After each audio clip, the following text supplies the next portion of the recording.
Hello friends, I'm Rich Mendola, the CEO of IFI, and I'd like to send a happy Lunar New Year greeting to you. And this is the year of the rabbit. Wow, that's such an interesting year for several reasons. One is I know in some homes in China, they'll actually be having rabbit for dinner. But I know most people don't eat rabbit. But I do know this about the rabbit, that it is often associated with a year of misfortune. In fact, some of the astrologers in China are recommending even that people not have babies during this year because it's a year of double misfortune. Well, I have some good news for you. For those of us who know the God of the Bible and who know the story of Jesus Christ, one of the things that we are freed from is from the worry about misfortune, in the sense that we believe that everything under the control of God, for those who follow Him, will have a good outcome, that it'll be for good. And so I don't worry, for example, about misfortune coming my way. I know that that doesn't mean I won't have any hardships or difficulties, but I'm freed from that worry about something bad that could be happening to me because I'm under the loving protection of a God who cares about me.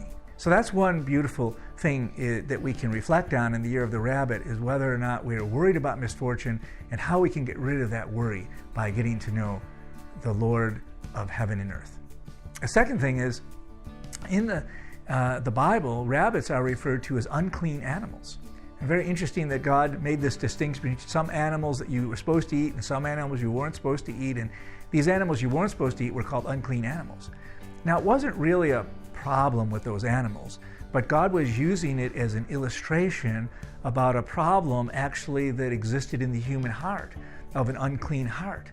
And it's very interesting that when Jesus came, He then said this system of clean and unclean animals is no longer needed because I'm dealing with the problem of the unclean heart.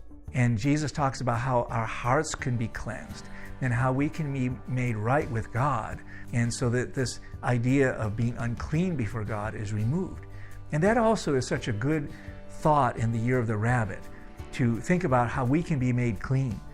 You know, in the time of Jesus, there was people who had a skin disease called leprosy, and these people were also considered unclean because they might be contagious, and they were separated out from other people. But one of the lepers came to Jesus one day and said, "Lord, if you are willing, you can make me clean."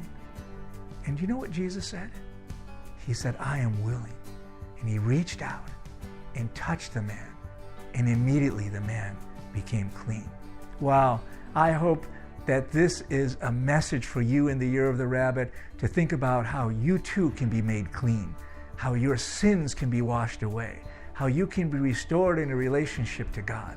That's what I think about in the year of the rabbit, and I hope you too will find the year of the rabbit be very meaningful because of these spiritual truths. And so again, let me wish you a happy New Year.